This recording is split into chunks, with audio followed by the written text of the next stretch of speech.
ओम सहजात्म स्वरूप परम गुरु शुद्ध चैतन्य स्वामी ने नमः। श्री उपदेश शुद्ध सार जी में शुद्ध तत्व का सार अर्थात आत्मा का सार बताने का प्रयास किया जा रहा है।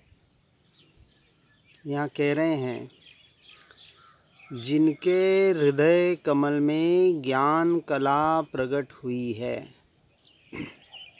हृदय कमल,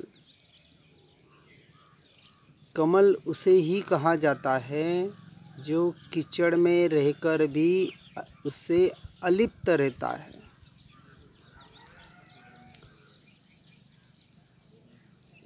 कमल के पत्ते पर पानी का बूंद डाल दिया जाए तो वो उस पे नाचता है, वह बूंद नाचती है अर्थात उसे स्पर्श भी नहीं करती। ऐसा जिसका हृदय कमल में ज्ञान कला प्रकट हुई है अर्थात भेद ज्ञान भेद विज्ञान के द्वारा ऐसी ज्ञान की कला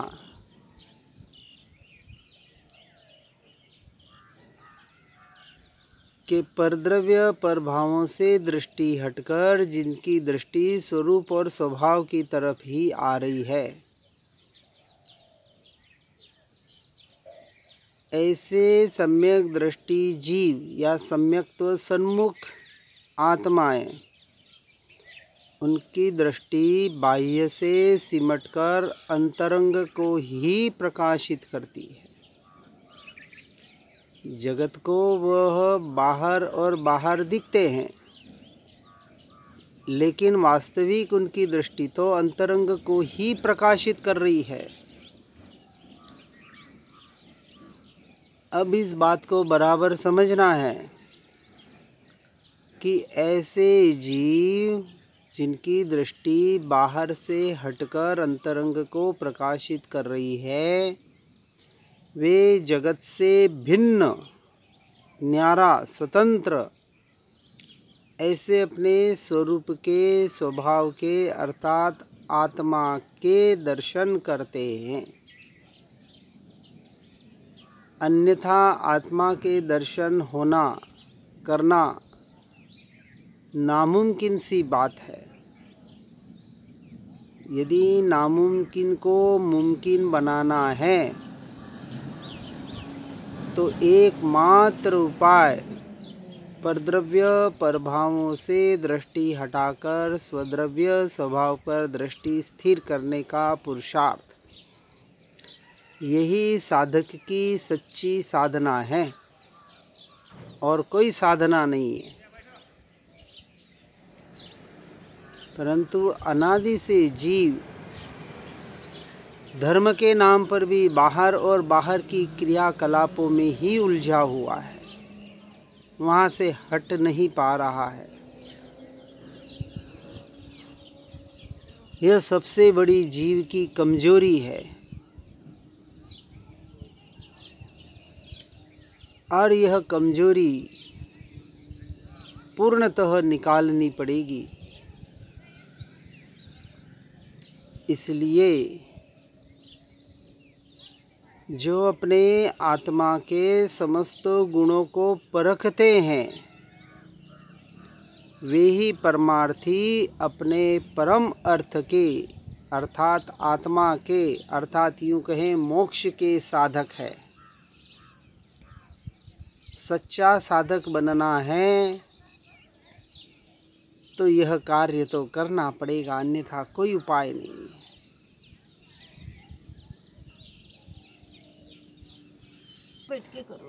कहने का तात्पर्य यह है कि समस्त गुणों को अर्थात अपनी आत्मा को जो परख लेता है, वही सच्चा परमार्थी है। इसलिए आत्म स्वरूप का अनुभव संपूर्ण अर्थों को सिद्ध करने वाले चिंतामणि रत्न के समान अपूर्व शक्ति का भंडार है।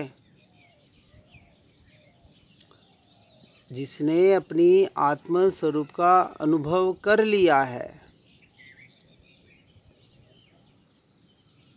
वही संपूर्ण अर्थों को सिद्ध करने वाले, परिपूर्णता को सिद्ध करने वाले, चिंतामणि रत्न के समान अपूर्व शक्ति का भंडार है। और इसी के आश्रय से जीव संसार के संपूर्ण बंधनों को तोड़कर मोक्ष के पथ का पथिक बनता है। यदि मोक्ष के पथ का पथिक बनना है और आत्मस्वरूप का अनुभव करना है, तो एकमात्र आत्मा का, अपने स्वरूप का, स्वभाव का आश्रय लेना ही पड़ेगा, अन्यथा कोई उपाय नहीं है। और जो अपनी आत्मा का आश्रय लेता है, ऐसे जीव का संसार के संपूर्ण बंधन टूटते ही टूटते हैं।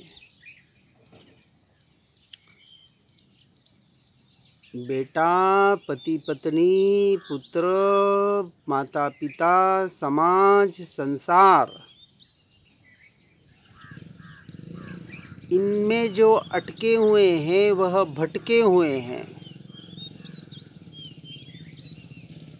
वो भले मुंह से कह दे हमें मोक्ष चाहिए, मुक्ति चाहिए, छूटना है, लेकिन पुरुषार्थ नहीं कर पा रहे हैं। भयभीत लोग हैं, ऐसे डरे हुए हैं। अभी तक शंका मन में पड़ी हुई है कि मेरा क्या होगा। अभी तक वो निर्भयता नहीं ला पा रहे हैं।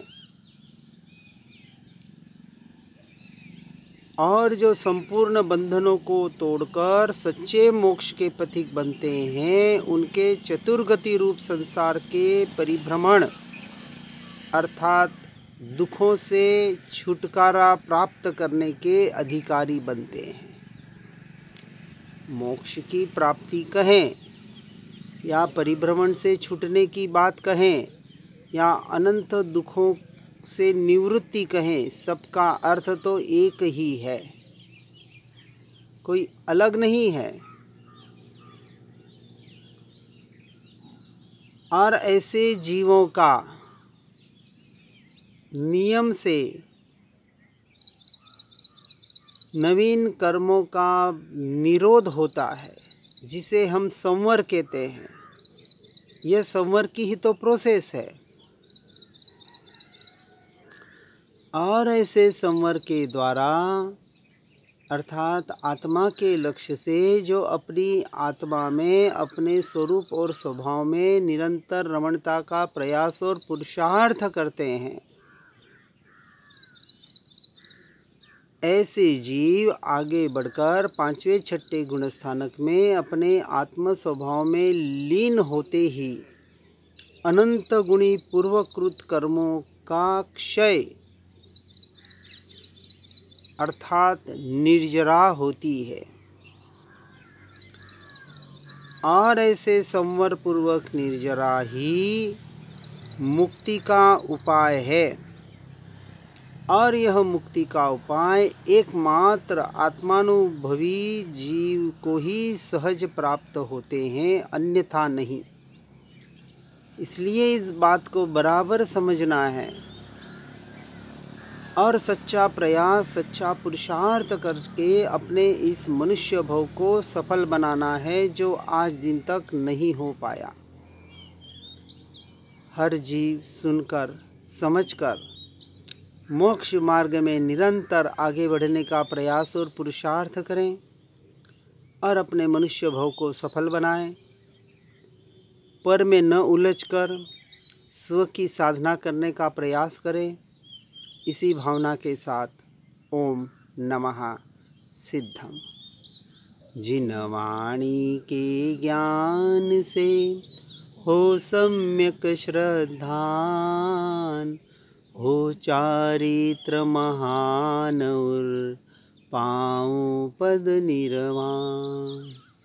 आत्म ही है देव निरंजन, आत्म ही सद्गुरु भाई। आत्म शास्त्र धर्म आत्म ही तीर्थ, आत्म ही सुखदाई। आत्म मनन ही है रत्नत्रय, पूरित अवगाहन सुख धाम। ऐसे देव शास्त्र सद्गुरु को, धर्म तीर्थ को सतत प्रणाम। धर्म तीर्थ को सतत प्रणाम। ओम नमः सिद्धम।